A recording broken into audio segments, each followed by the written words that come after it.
privilege to be here. I think this is such an important conference and such an important initiative, the Jewish Anti-Zionist Conference. And I'll say that in a minute, but I don't know if Craig is still online. I just want to commend Craig because his resignation in those early weeks after the genocidal assault, not that the genocide began then, as we know, the genocide has been an ongoing project against the Palestinians for decades, since 1948, and indeed before that. There's been a genocidal campaign by the Zionist movement and its imperialist and colonial sponsors. But in the recent genocidal assault in Gaza, Craig's resignation was a very important moment of putting the issue of genocide, if you like, front and center, that's what was happening, that was what was unfolding. And I remember we read out in the Dáil, I read out in the Dáil Craig's resignation letter to try and sort of get that across to the Irish government about what was coming down the line. But it was fantastic that people like Craig were willing to, on principle, make that statement. And equally, it is very, very important, I think, that we have an initiative like this, that because even now, even after all the genocidal horror that has happened in the last 3 years, the question of opposition to the Israeli regime and to Zionism being anti-Semitic is still being used as an excuse not to take action over the genocide. I'll just give you the latest example because it goes on and on. But in the Irish Parliament this week, there was a bill to impose sanctions on Israel. The Occupied Territories Bill, for those that who don't know, a very, very minimal set of sanctions. Purely sanctions over imports from the occupied territories. Not against Israel as a whole, although we tried to do that with a bill that I put forward a few weeks before, but this was much more minimal, was to try and impose Frances Back's bill, which has been campaigned for since she instigated it in 2018. But the government have gutted the bill to the point that it will have no impact whatsoever, effectively. Even though the perception will be put out there that the government are imposing some sort of sanction on Israel. I mean, it's shameful what the bill, for those that don't know, because it does annoy some of us in the Palestinian solidarity movement here, that often Ireland is presented internationally as this leading force doing wonderful things for the Palestinian people. And of course, the overwhelming majority of Irish sentiment is with the Palestinian people, and we've seen incredible, amazing mobilization in solidarity with the Palestinian people, but that has nothing to do with the Irish government. And it was really summed up in what happened, or what is happening as we speak, in the Irish Parliament, where Ireland, in fact, and I don't know if you know this, Ireland is the second biggest trading partner with the Israeli regime in all of the European Union. To this day, we are importing more than €3 billion from worth of goods and services from the Israeli regime, and we are exporting 1.8 billion worth of goods and services to Israel, which is the second biggest in the European Union.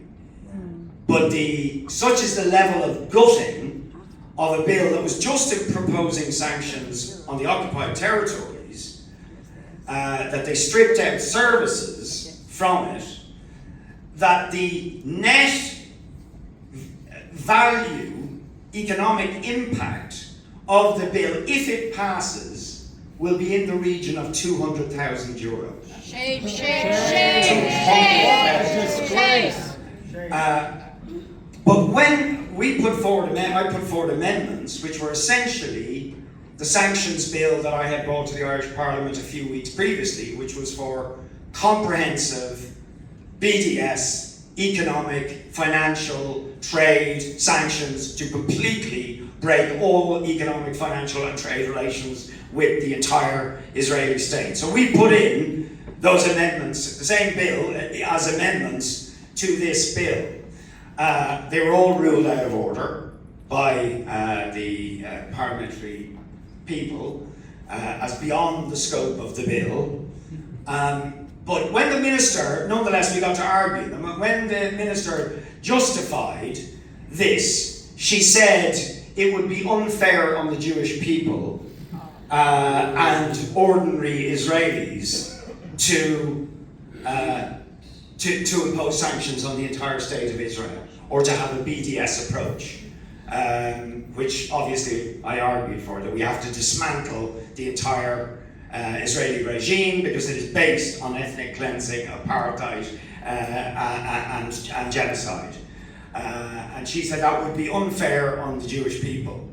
Now I find, that's why what you're doing is so important, because that is a terrible, terrible lie, but it is still being used to justify doing absolutely nothing to sanction a state that has committed genocide in front of the eyes of the world. Is that narrative. But isn't it interesting that we then have a Congress of Jewish anti-Zionists with people from all over the world, prominent figures like Craig, like Ilan Pape, like so many parliamentarians and so on, not a dicky bird of coverage. Not a dicky, from what unless if Sue is here, or the organiser, but as far as I can see, no mainstream media coverage.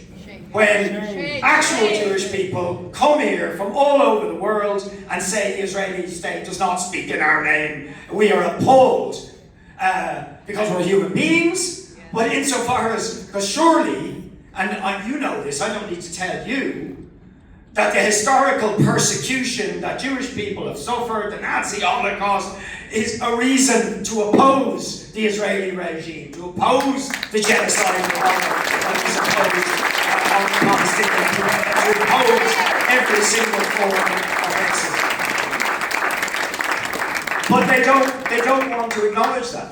They don't want to acknowledge that. Because you see, if they can't characterize this as being irrational hatred against Jewish people, and maybe an irrational religious conflict between crazed Muslims and Jewish people, then they would have to admit that it's about something else. And that's why they can't do it. That's why they won't do it. Or that people like me, crazed left-wingers, are arguing for dismantling the Israeli regime. Of course they would say that. Because if they can't explain it away that way, then they would actually have to admit what it really is. That it is about colonialism. That it is about the West sponsoring an extremist, racist movement, the Zionist movement, to dominate and control the entire Middle East, and to use the most foul means to do that, and to divide and conquer the population by using religion as a way of dividing people. And that of course is what they are doing. Now, I think, despite this, the horror of what people have witnessed over the last 3 years has actually punctured their narrative in a very serious way. Because they couldn't hide it. They did their best, but they did their best to hide and lie and to, misinform people, but people saw the genocidal horror and reality of what they have done. And that has led to an unprecedented education and enlightenment and politicization and mobilization of people across the world absolutely disgusted and questioning all the lies and seeing through the lies in a way that is challenging them in a serious way. And I think, because even the dishonesty of what we see in the Irish government, the other side of that is they feel they have to be seen to be imposing some sanctions. Now they want to gut them in reality, and in fact, I won't go into the detail of it, but actually one of the things they're trying to expand at the moment is Irish involvement in the expanding military-industrial complex in Europe, as Europe generally is ratcheting up militarization and integrating itself more into NATO as part of that bigger, geopolitical, the intensification of geopolitical competition globally, right? And the Irish government wants its piece of the pie on that, and as a result, they want to destroy Ireland's tradition of neutrality. And of course, Irish tradition of neutrality is not sitting indifferently on the fence. Ireland's tradition of neutrality comes from the Irish Revolution. It comes from Wolfe Tone and the United Irishmen, which was about uniting Catholic Protestants at the centre against empire, and it comes from James Connolly and Pádraig Pearse, revolutionaries against the First World War and against colonialism and empire.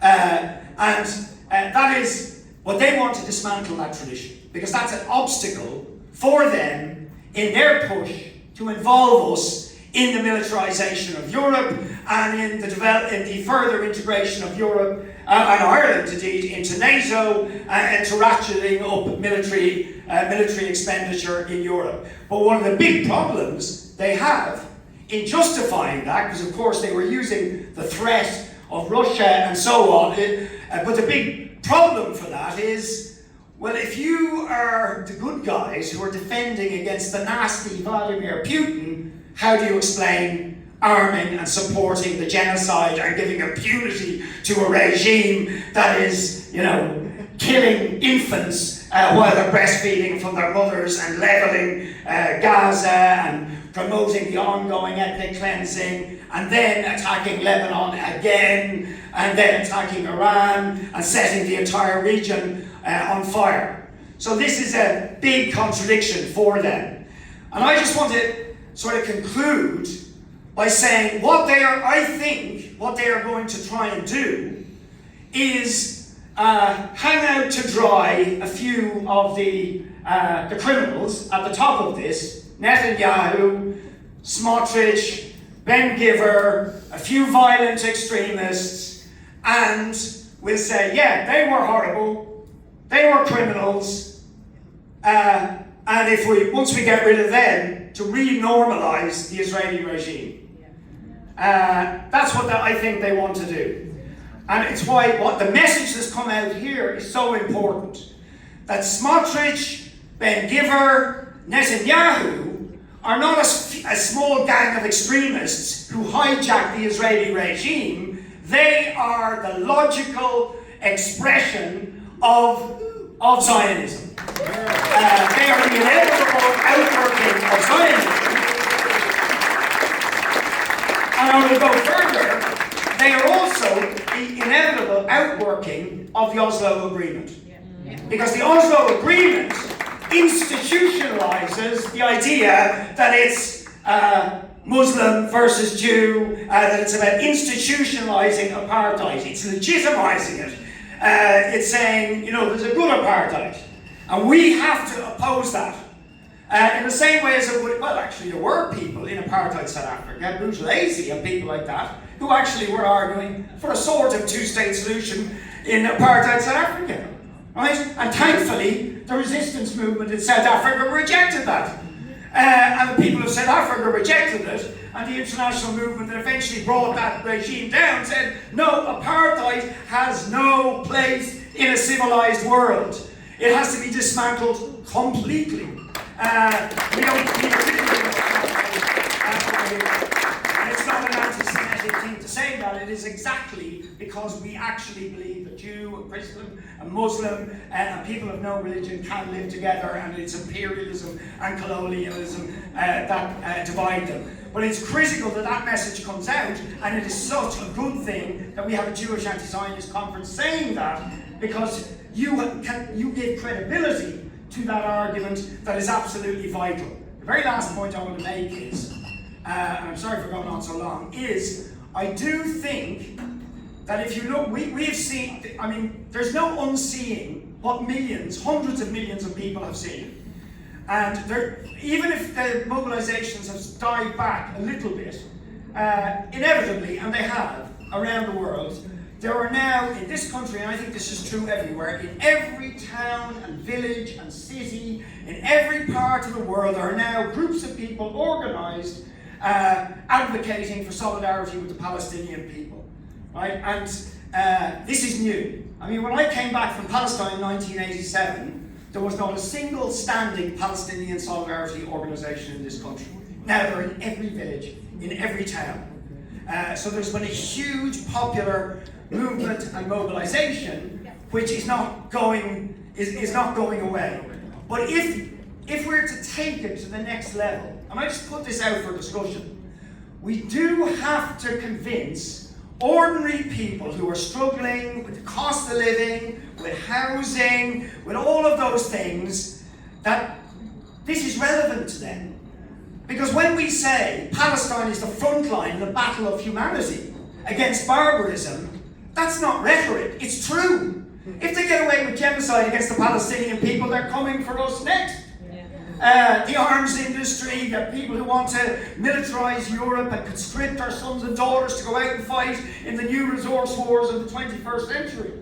Right? It's the money into arms and weapons that's now going into Israel, going into the wars of the future, will be money that's not going into housing and to health and education when ordinary people are struggling. And I think that is the next connection. We have to think about how do we make that connection. To some degree, Trump and Israel, with the attack on Lebanon and the attack on Iran, made that connection in the eyes of millions. And it's why Trump is in trouble at the moment. It's why even his own base are beginning to rebel against him, because they're thinking, we're actually paying the price for this genocidal madness, for this warmongering madness. It's hurting us as well. And I think we have to cement that link in people's minds, is if they can do this to the Palestinians, we're all going to suffer.